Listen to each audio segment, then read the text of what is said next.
కీర్తనల గ్రంథము 90వ అధ్యాయము. ప్రభువా, తరతరముల నుండి మాకు నివాస స్థలము నీవే. పర్వతములు పుట్టకమునుపు, భూమిని లోకమును నీవు పుట్టింపకమునుపు, యుగ యుగములో నీవే దేవుడవు.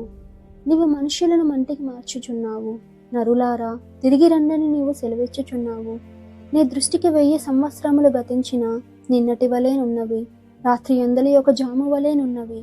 వరద చేతనైనట్టు నీవు వారిని పారగొట్టి వేయగా వారు నిద్రింతురు. ప్రొద్దున వారు పచ్చగడ్డి వలె చిగురింతురు. ప్రొద్దున అది మొలిచి చిగురించును, సాయంకాలమున అది కోయబడి వాడబారును. నీ కోపము వలన మేము క్షీణించుచున్నాము, నీ ఉగ్రతను బట్టి దిగులు పడుచున్నాము. మా దోషములను నీవు నీ ఎదుట నుంచుకొని ఉన్నావు. నీ ముఖ కాంతిలో మా రహస్య పాపములు కనబడుచున్నవి.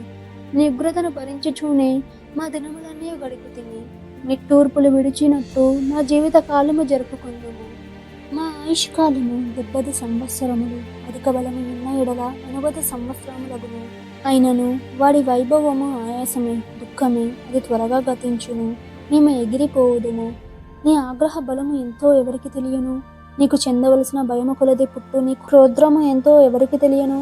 మాకు జ్ఞాన హృదయము కలుగునట్లుగా చేయము. మా దినములు లెక్కించుటకు మాకు నేర్పము. యెహోవా, తిరుగుము. ఎంతవరకు తిరగకయుందువు? నీ సేవకులను చూచి సంతాపపడుము. ఉదయమున నీ కృపతో మమ్మను తృప్తిపరచుము. అప్పుడు మేము మా దినములన్నీ ఉత్సాహించి సంతోషించదము. నీవు మమ్మను శ్రమపరిచిన దినముల కొలది, మేము కీడును అనుభవించిన ఏండ్ల కొలది మమ్మను సంతోషపరచుము. నీ సేవకులకు నీ కార్యము కనపరచుము. వారి కుమారులకు నీ ప్రభావమును చూపించుము. మా దేవుడైన యెహోవా ప్రసన్నత మా మీద నుండునుగాక. మా చేతి పనిని మాకు స్థిరపరచుము. మా చేతి పనిని స్థిరపరచుము.